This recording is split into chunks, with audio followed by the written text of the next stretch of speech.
Hi, everybody, and welcome to the Scottsdale Big Book Study, where we will study the Big Book of Alcoholics Anonymous. Today's date is Saturday, the 24th of August, 2024. My name is Maria F., and I'm a recovered compulsive overeater from County Dublin in Ireland, and I will be your host for today's study. Our co-host is Carol O., Johan N., and Sue L. Sue L. will also host our Q&A today. If you have any questions during the meeting, please contact either myself or any of the co-hosts, and you can do this by private message in the chat function. Just please note that we will disable the chat function for the duration of the Big Book study. We will open it up again about 10 minutes before the Q&A. Also, our speaker today, Harlan G., will be recorded for the duration of the study. However, the question and answer session which follows Harlan, we don't record that. We ask if you please keep your microphone on mute at all times during today's study, and also please turn off your video if you're exercising, eating, driving, or if you need to step away from the screen for any reason at all. Please do just connect your camera, because otherwise it's distracting for other people. Also, if you are asking Harlan a question, we do ask if it's possible to keep on your camera while you're doing that. During the meeting today, we will post the link to our 7th edition. This money goes towards the cost of our Zoom account, the cost of uploading our recordings, and we also send contributions to Intergroup, Arizona Serenity in the Desert, and also to the World Service Organization. We will also post a link to the previous week's recordings. You will find lots of recordings, all the weeks that Harlan has recorded here. You'll find a list of those over on the link that we send. So now we are going to go over to Harlan G. in Scottsdale, Arizona. And so looking forward to hearing you this morning, Harlan. Good morning. Thank you. Thank you, Maria. Good morning to you as well. And I'm so glad to be here, and I'm so grateful that all of you have decided to join me here this morning as well. We are going to talk about some things today that are very, very important. We're going to talk about the third step promises and the third step prayer. And you know, the third and the fourth step are in my opinion, are the most misunderstood steps. And the reason that I say that is because in my 45 years in this program, never have I seen two steps that get as overblown and overdone, overthought as 3 and 4. And we're going to start today on page 63 at the very, very top of the page with the words, when we sincerely. And though that is where we're going to start. But before we start anything, before we say one word about the third step promises, we are going to talk about the very last paragraph that we talked about 1 week ago. And if you remember last Saturday, the last paragraph that we talked about is at the bottom of 62. And Bill Wilson likes to use business and construction metaphors. He loves to teach by example. He's a very, very good teacher. And he teaches us by example, but he teaches us, like most humans, from what he knows. And he was a business person. Let's take a look before we say one word about page 63. Let's go back to page 62, the last paragraph of the page. It says, this is the how and the why of it. It says, first of all, now there's not going to be a second of all. There's just going to be a first of all. And I've looked at this book 80 zillion times. There's no second of all, but that's okay. First of all, we had to quit playing God. It didn't work. Now, to a lot of people, that may mean I'm going to quit playing God, which means I'm going to stop whatever it is. In my brain, what it means when I think to myself, I have to quit playing God, I have to quit thinking that I'm going to figure out this disease.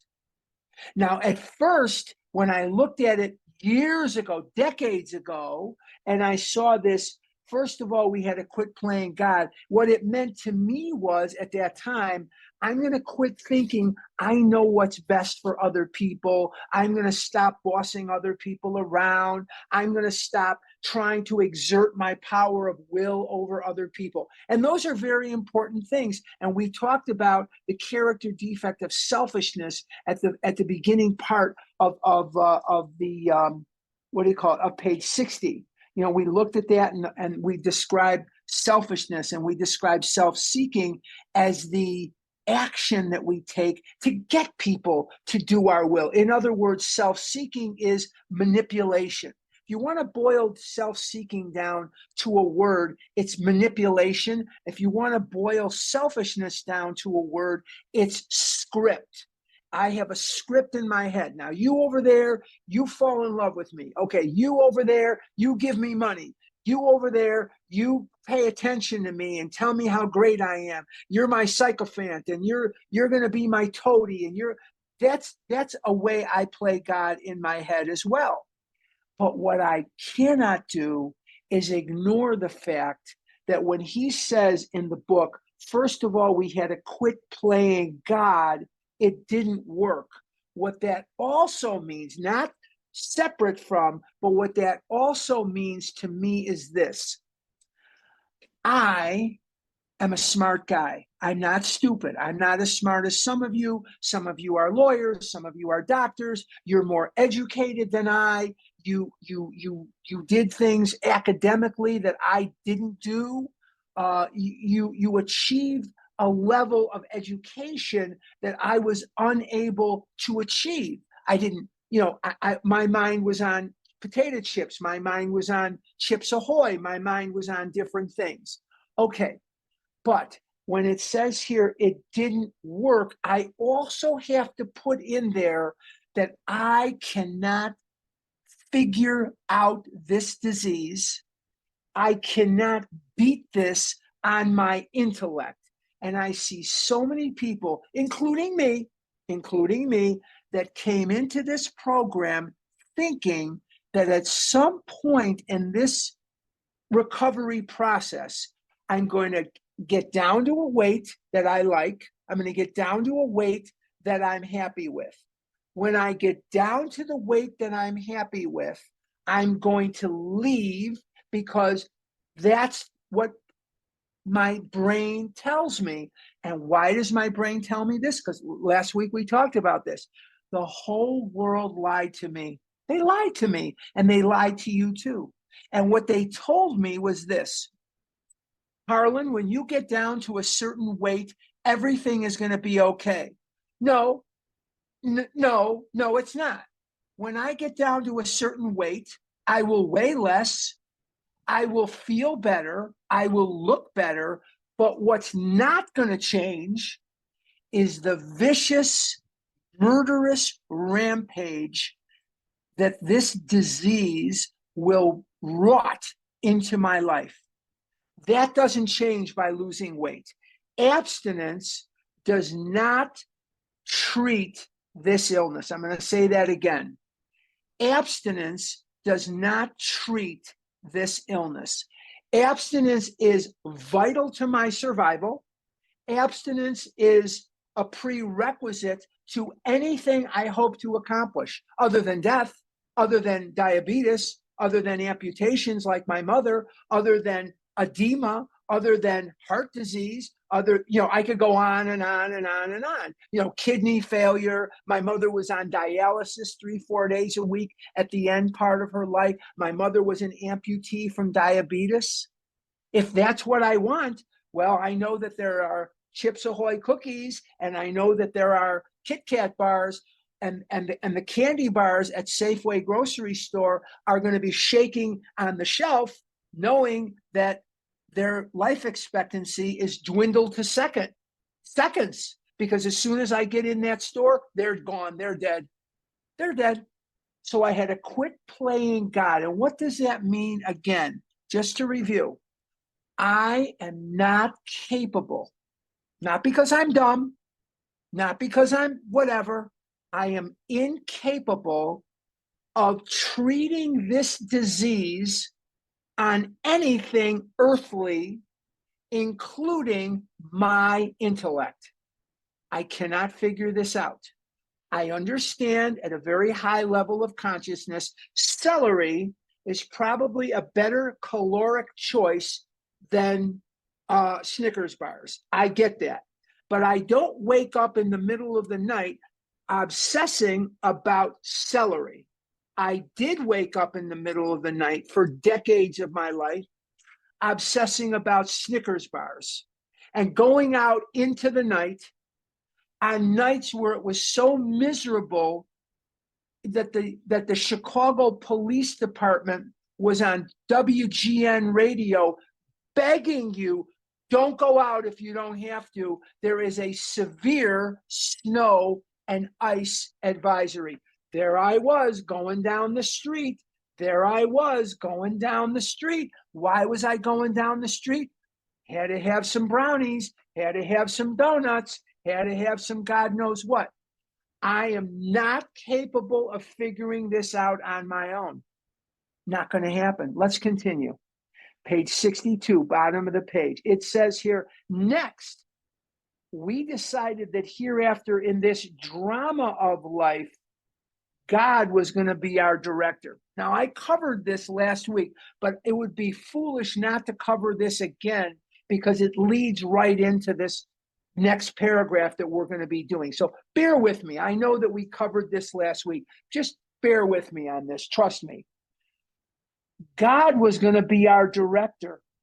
The director of a show is in charge. And he says, okay, I'm Steven Spielberg. Who's the guy that did Star Wars? I forgot his name. Anyway, let's stay with Spielberg or Hitchcock or whoever. Your daughter just ran off with the milkman and you're crying and you're going to be sad. And you over there, you just discovered a cure for horrible disease and you're going to be happy. The director of the show is in charge. He's in charge or she's in charge. So God was going to be our director, not Harlan. You know, funny thing about God, he doesn't come down to earth and try to pretend that he's Harlan, but Harlan will pretend that he's God. Isn't that funny how God doesn't come down here and say, hey, everybody, I'm Harlan. No, he doesn't do that. And I'm going to learn to do God's work without doing God's job. There's a difference between doing God's work, which is sponsoring and doing this big book study and helping other people and taking and making outreach calls and 10-step calls and going to meetings. But God's job is to affect my spiritual awakening when I do the steps so that I can be free of the urge to eat. Yes, that's what I said. See, I could be free of the food, but I want to be more specific in case you're new or you're struggling. I am not just free of the food. I am free today. I don't know what this afternoon will bring. I don't know. But what I can tell you as of right now, I'm free of the urge to eat that food. I'm not white knuckling it. I'm not hanging from the chandeliers, hoping and praying that I don't eat because of my willpower. I'm free because God is my director. Let's keep going. He is the principal and we are his agents. That means something very important, but only if you're familiar with the terminology. I have a license to practice in Arizona. I have a real estate license. I don't sell real estate, but I worked with a business broker for a very long time. And in the state of Arizona, a realtor or real estate license is required to be a business broker. What is a business broker? A real estate broker sells your house or your building. A business broker sells your business. It's that simple. It's just that simple.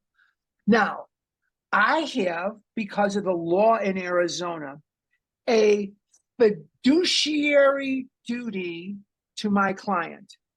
What does fiduciary mean? Fiduciary means I am bound by law to put the needs of my client above my own. That's what I'm bound by the state of Arizona to do. Fiduciary, that's a fun word to say. My fiduciary duty in the state of Arizona, and it would be the same in Illinois, it would be the same in any state that you go to. The requirement of that state law is that I, as the agent, put the needs of my client above my own. Now that we're straight on that, let's take a look at terminology. What is another name for client?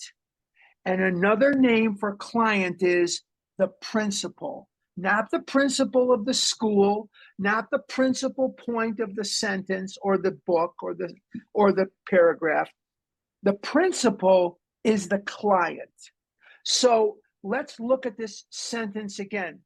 God is the client. I am the agent.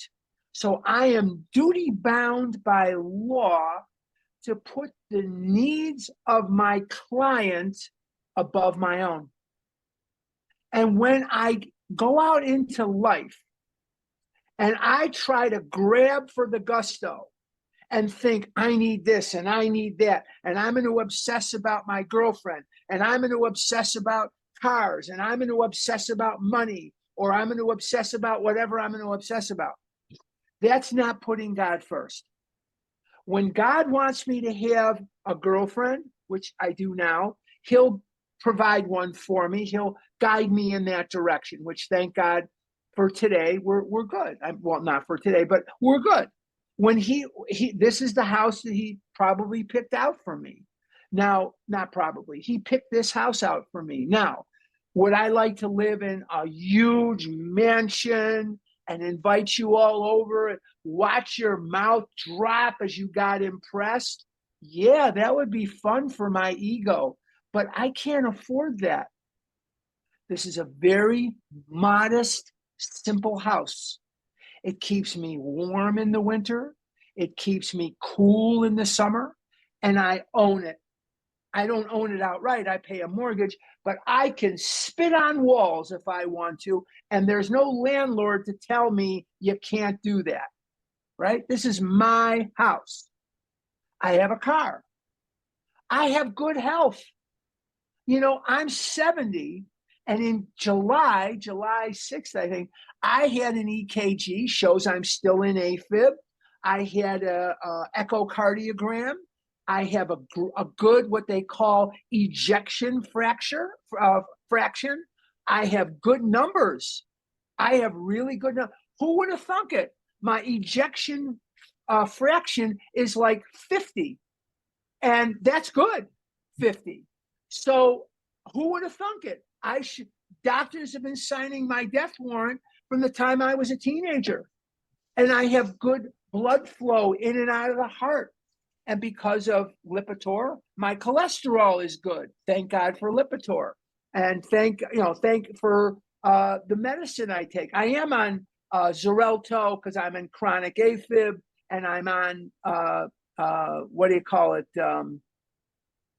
I don't know, whatever. I don't know, whatever it is. Oh, lisinopril and metoprolol and some other stuff. And those things keep me alive. Most people my age take some medication. I'll tell you what I can do. I can walk 3 miles without stopping. I can do that. I can get in and out of most cars. I can go to the movies and fit in the seat. I'm wearing a garment that comes from a normal store, not Elephants Are Us. Not elephants and hippopotami are us. This shirt comes from a normal store. Now, I'm wearing shorts because it's going to be 102.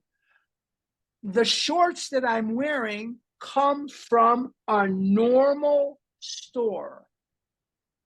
What a miracle. What are the 3 things that scare a fat boy more than anything? Women, doctors, buying clothes. When I go to the doctor now, they don't scream at me. They don't yell at me. They don't tell me I'm going to die. They don't tell me I'm dead man walking. They don't tell me that if I just loved my mother, I wouldn't eat this way. If I loved my father, I wouldn't eat this way. They come into the room, I shake their hand, they tell me whatever, they say, come back in 6 months, and I leave, and I don't wish them dead.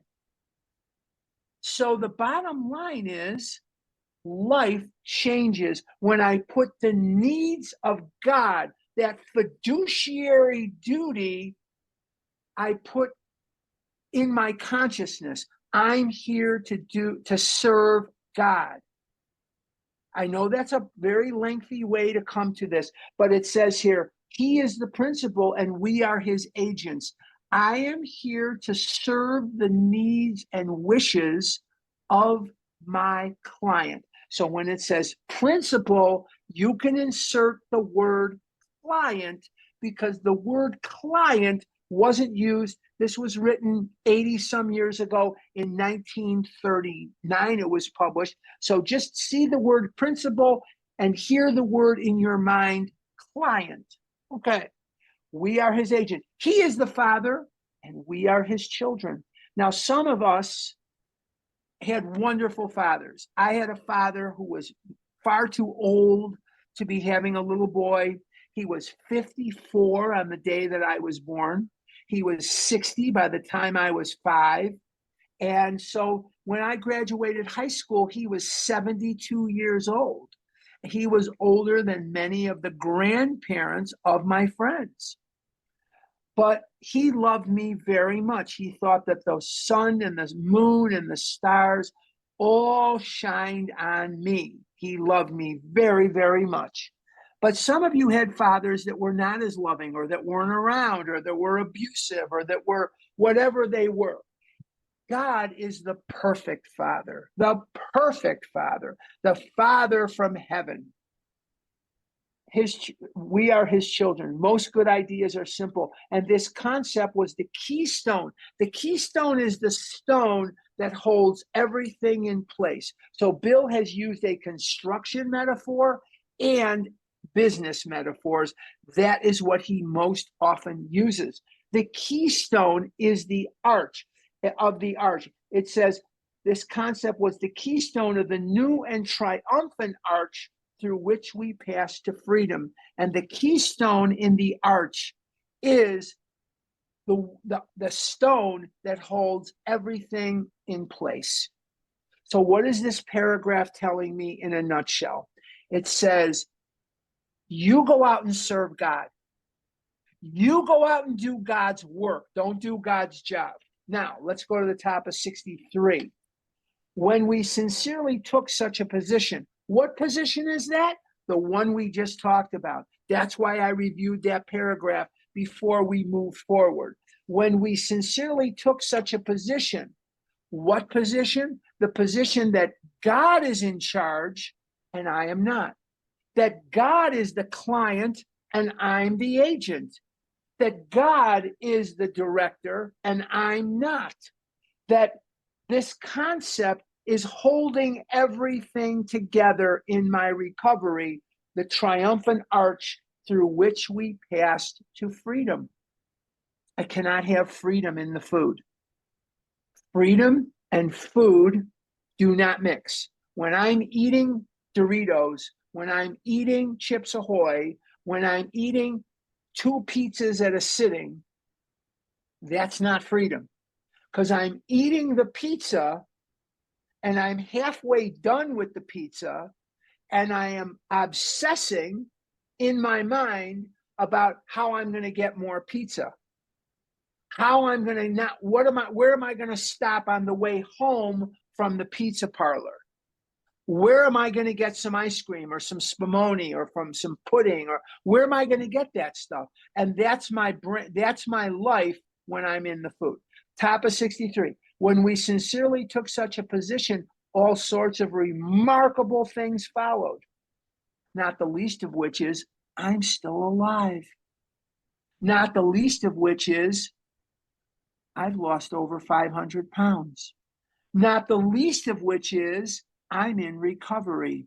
Not the least of which is I'm financially solvent. not the least of which is I'm healthy, not the least of which is I have a beautiful girlfriend, not the least of which is I am comfortable, even though out there it's hot as hell. Now, summer is losing its death grip on us because the month of September is coming, and once that angle of the sun is different, then the heat is more merciful. Once you get into September, you get that autumnal equinox.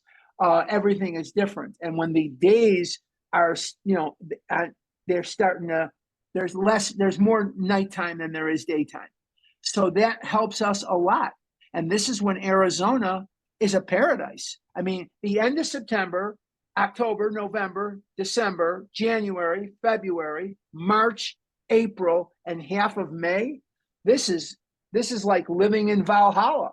This is like living in Asgard. It's like living in paradise. I mean, 75 degrees on Christmas, 75 degrees on New Year's. Come on, it doesn't get any better than that. People from all over creation coming here as snowbirds, and I already live here. Not bad. Not bad for a fat boy from Albany Street.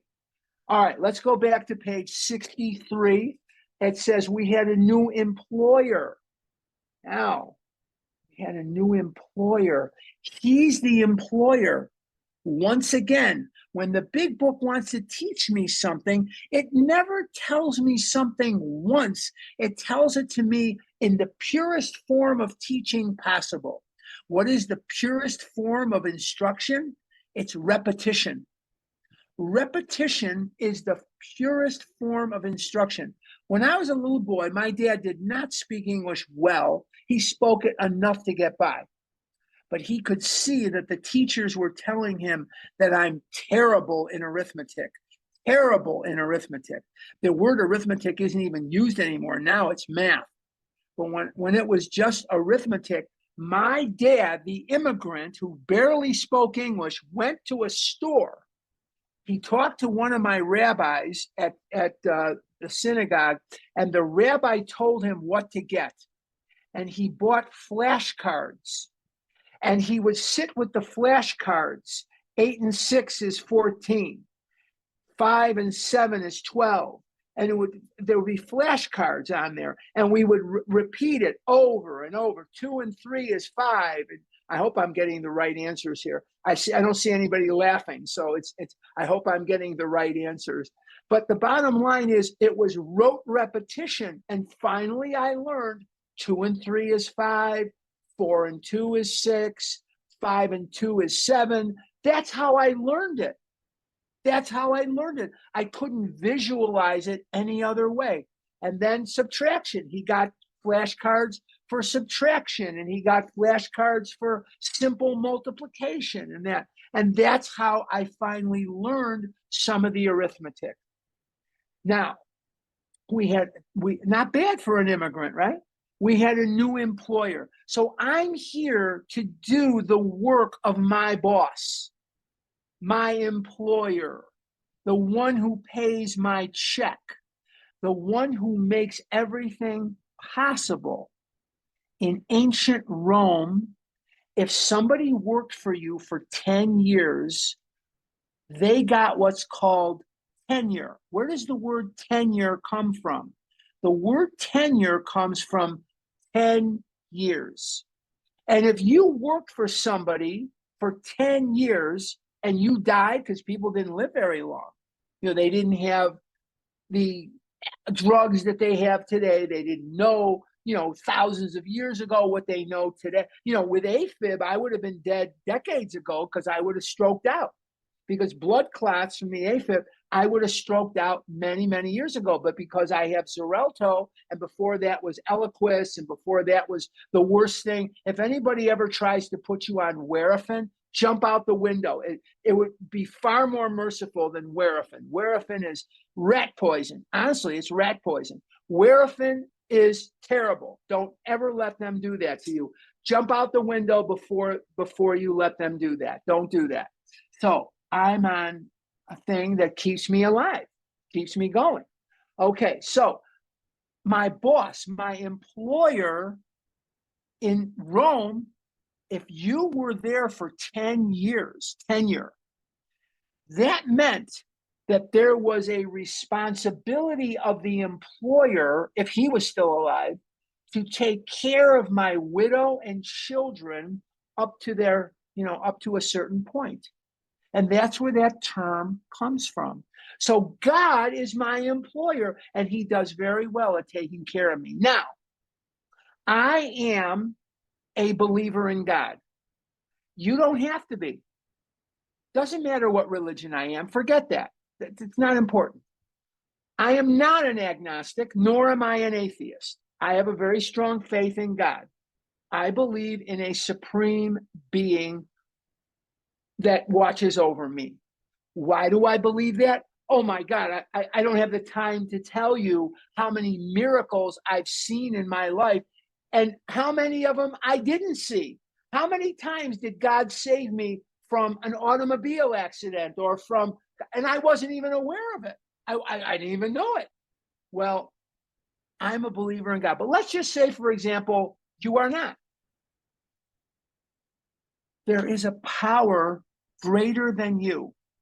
Remember back on page 47 of the big book of Alcoholics Anonymous, about almost 20 pages ago, it says, and I quote, this is the guts of step 2.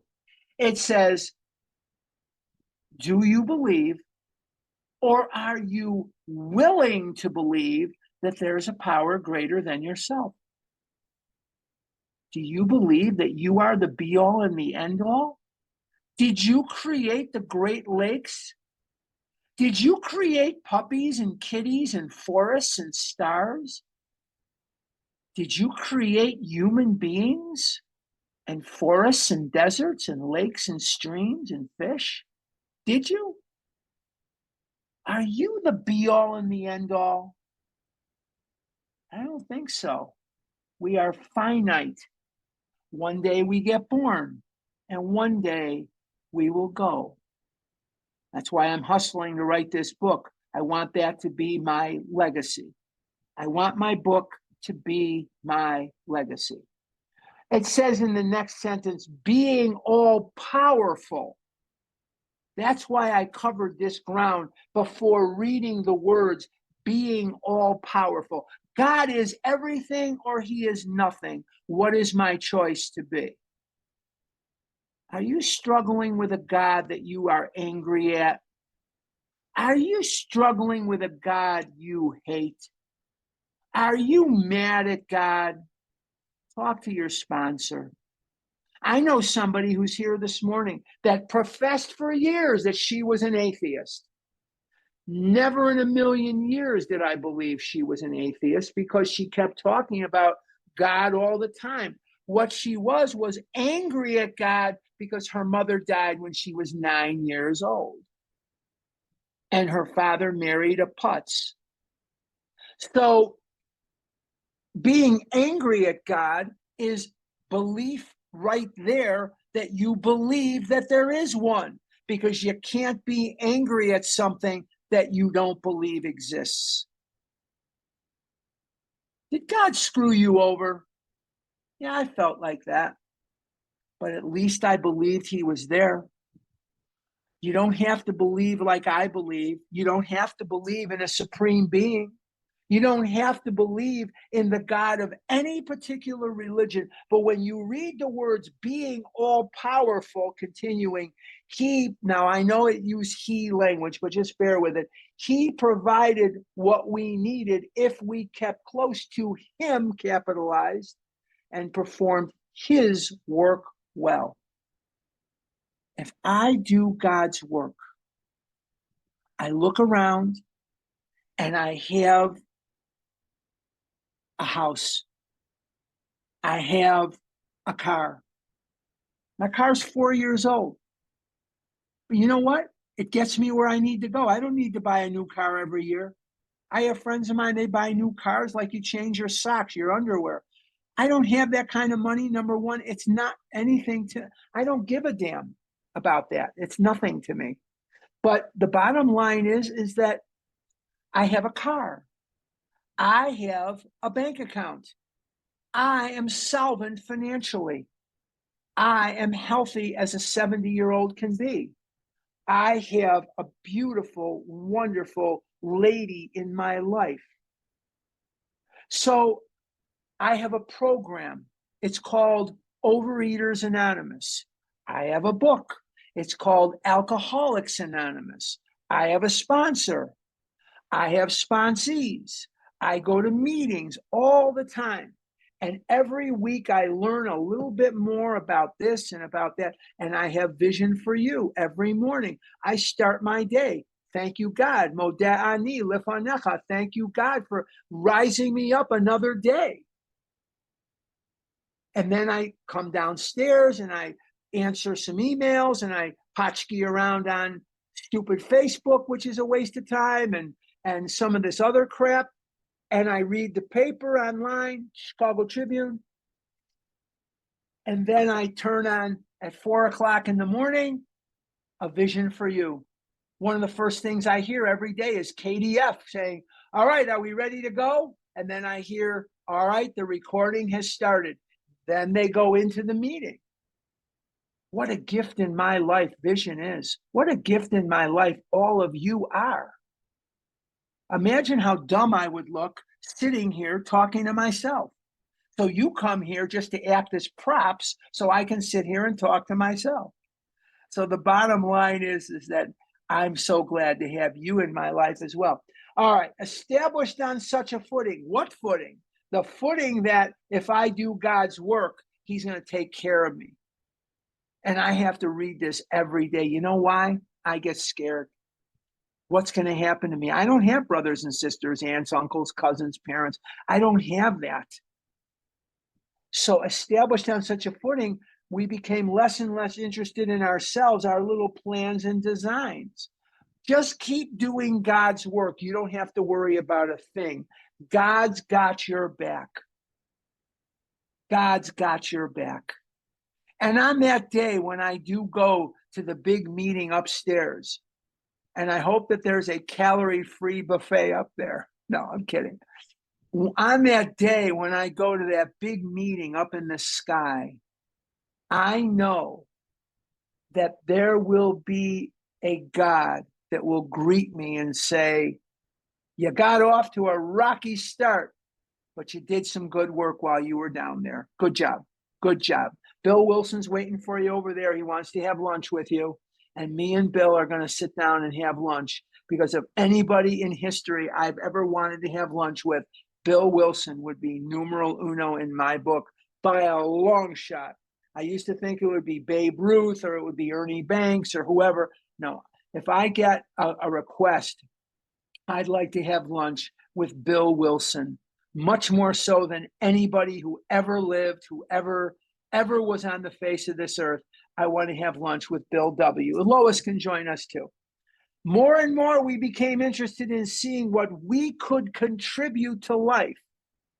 Now, that goes the antithesis of my natural state of mind. My natural state of mind is more and more I became interested in seeing what I could take from the stream of life. Not contribute, but to take. Because my natural inclination is of self-pity, doubt, fear, anger. Where's mine? Where's mine? Where's mine? I'm like a minor bird.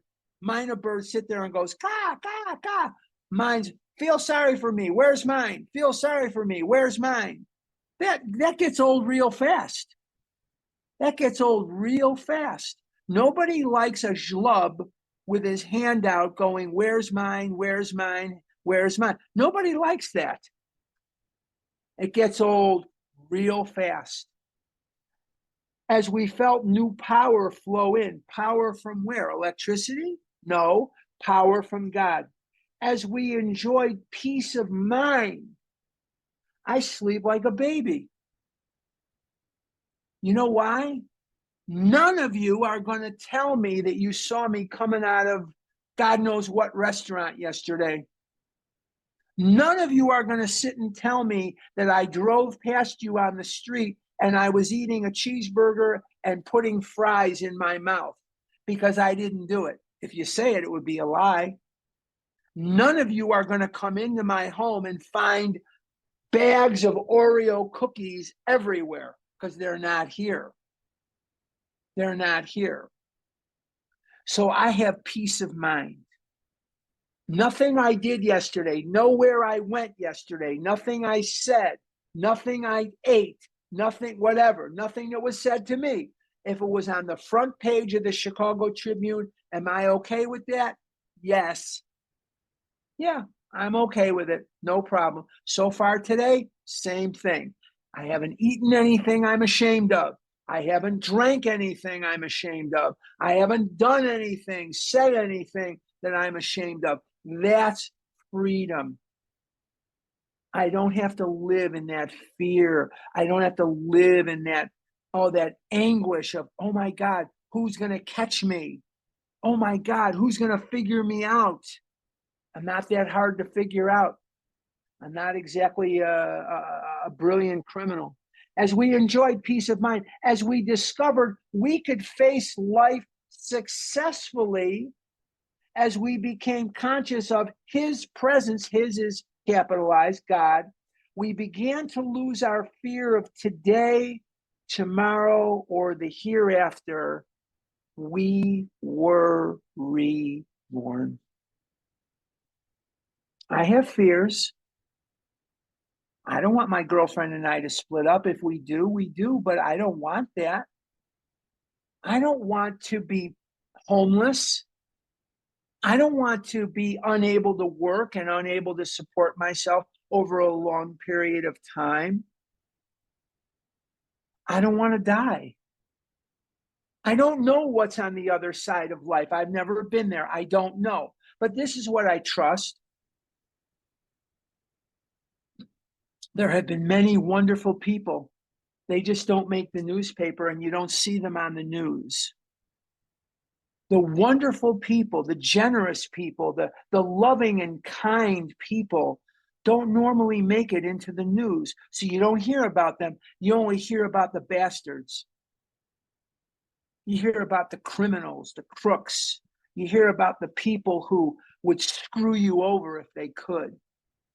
You don't hear about the hardworking people in the trenches of life that are there to help anybody that they can help. You know why I'm alive today? I'm going to tell you a story. In April of 1914, over 110 years ago, there was a man at a ship, and the ship was called Baltic to Baltimore. Anybody know where Baltic is? It's in Russia. The Baltic Sea is in Russia. It says Baltic to Baltimore on the side of the ship. And my dad had blood because he was just at a murder scene in his own home. And he did what he was instructed to do. He ran to the shipyard to try to come to America, but he had no ticket. And he told his story to a guy that was in charge of keeping people out that didn't have tickets. And the ship was almost gone. The ship was almost leaving. And my dad was standing there crying. He was 14 years old. And the guy lifted up the rope and said, "Go ahead." If that guy hadn't have shown that kindness to my dad, I wouldn't be alive today. You'd be watching Heckle and Jekyll cartoons on TV or doing whatever. But the bottom line is, I'm alive because of a man's kindness whose name I will never know. He lifted up the rope and said, "Go ahead." And my dad got on the ship, and the rest is history. How many of you were the recipients of roadside assistance when you blew a tire or your car conked out? How many of you were recipients of kindness when you were hungry and broke? How many of you missed disaster because of a loving God? Maybe you knew about it, maybe you didn't. But each and every one of us has a man in their life that lifted up a rope, a barrier, and said, go ahead. You have those people in your life too. And you didn't create that scenario, but God did. God did. So there is a God, and he is kind and loving.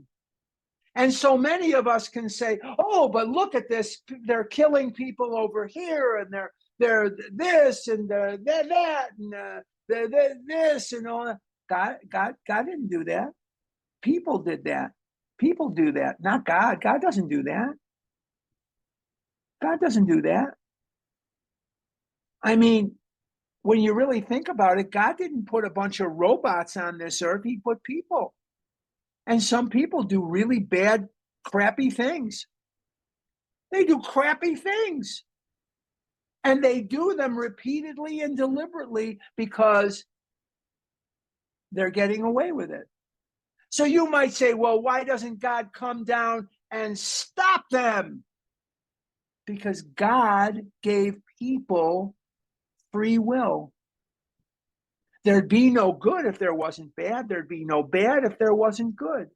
And sometimes we choose to do crappy things too. Sometimes we do things that are crappy too.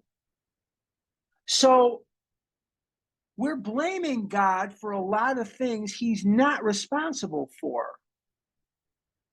He didn't do most of those things. People did. And people have free will. Let's continue. We began to lose our fear of today, tomorrow, or the hereafter. We were reborn. You know, I am, by my nature, an eating machine. I am an eating machine. I ate compulsively from the moment I got up to the moment I passed out. Frequently, in the 1970s, my food habit was $100 to $150 a day. In the 70s, 50 years ago, 50. I never gave a damn about a lot of other people. I loved some people. Yes, I did. And they loved me. Yes, they did. But on the whole, I was a taker. On the whole, I was a judgmental, critical taker. Today, I'm still a judgmental bastard. No, today I'm still who I am, but completely different. I am Harlan. I was born in Chicago. That hasn't changed. I went to Mather High School. I graduated Roosevelt University. Whatever, those things are, I have the same social security number. I have the same history, but that's where the similarity ends. It's over. I today take phone calls and answer questions on meetings. Sometimes I just want to scream. How could you be asking me that again? Good God, I've answered that 50 times in the last month. How could you be asking me that again? And sometimes I get angry and snippy, and I'm human. But I do the best I can to grin and bear it and say, the difference between recovered and recovering is recovered means you're working toward a spiritual awakening, and recovered means you've already had one. And that question will come up 80 million times. It's the second most asked question on Vision. The first most asked question on Vision is, can I be heard? May I be heard? Can I be heard? May I be heard? Can I be heard? May I be heard? That's the most asked question on Vision, right? Okay. I see most of you are laughing of the ones I can see because you hear that every single day, right? On Vision. I do the best I can. I make mistakes. And I'm human. You know, I say stupid things. I do stupid things. Sometimes I hurt people. Sometimes I don't. but I mean well, and most of the time I'm a source of good, not bad. That's not me. And I find myself with 25 and a half years of abstinence. 25 and a half years of not eating compulsively. Are you flipping kidding me? I couldn't put together 25 minutes, let alone 25 years. And that's not me. That's not me. Thousands and thousands, 13,000 people a month listen to the podcasts of this session. 13,000. I never would have believed it. But cling to the thought that in God's hands, your dark past is the greatest possession you have. Whoa. Okay. Cling to that thought. And the bottom line is that you have your story. You have your experience in this disease. Use it to help God. Use it to help God. Sponsor, make and take outreach calls, go to meetings, share your recovery. Don't sit there like a bump on a log. You've got a story, tell it. Don't sit there like a bump on a log. You can help somebody where no one else can. Your unique story, your unique take on this recovery is your language of the heart. Serve God. Don't worry about doing it perfectly. Don't worry about results. You go out there and you hit *1 and share on Vision. You go and you share on Scottsdale. You go and you do what you need to do. Don't sit there. Your story is too valuable to be kept secret from anybody and everybody else. Don't keep it a secret. We were now at step 3, but anyway, just to encapsulate about we were reborn. I am not the same person. I don't have the same signal system. I don't have the same anything that I had in the disease. The person that I am in recovery is different constitutionally, molecularly, chemically than the person that I was in the disease. There's no similarities except name, social security number, a history, that's it. And when that man in 1914, 110 years ago, he lifted up the rope and he told my father, go ahead. And my dad got on the boat, and there were some other people there that fed him for the journey of a week across the ocean. They fed him. They let him sleep in their quarters. They took care of him. That's God. That's God. Don't ever think that it's not. And he came to this country April 4th, 1914, on an ocean liner called Baltic to Baltimore. He landed in Baltimore, Maryland, made his way to Chicago, and in 1954, I was born. How many rope holders were in your life? How many rope holders helped you?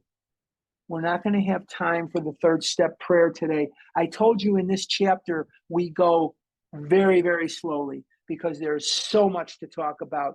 Each word of this chapter, each sentence of this chapter has to be examined for a fuller understanding.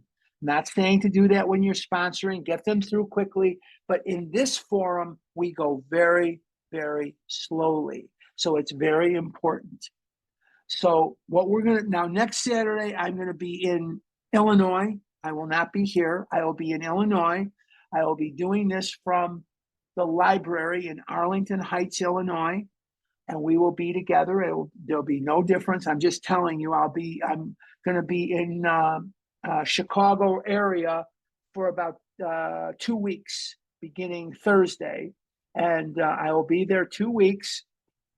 And we're going to work on the book, and we're going to do the things, do some fun things. We're going to go downtown a couple of times. We're going to, do some fun things. But next Saturday, I will be here. We are going to have our sessions the next the next Saturdays and so on. So that's important. So I apologize. I don't really apologize, but I told you that we only did one paragraph today, but this is so important. These third step promises. And I hope that you agree that they're important to the point where you'll be glad you were here, even though we go very, very slowly. So just to encapsulate today, God is the client. I am the agent. God is who I'm here to serve. I'm not here to serve my ego. I'm not here to serve my lunatic disease, my insane disease. I'm not here to serve cookies and candy. I'm not here to serve my illness. I'm here to serve God. And with that in mind, when I put God first, everything goes well. Do I have bad days? Yes. Do I have heartache at times? Yes. But there's nothing in my life that can't be made much, much worse very quickly by a pizza, by chocolate milkshakes, ice cream. Those will make any situation in my life much worse very quickly. And as bad as I think that pizza is going to make my life, I wish it was that good. Whatever hell I have in my head about where the food is going to take me, it'll be infinitely worse. There's nothing more embarrassing to me than sitting there knowing there's not a garment in this house that's going to go on my foot because I've outgrown everything.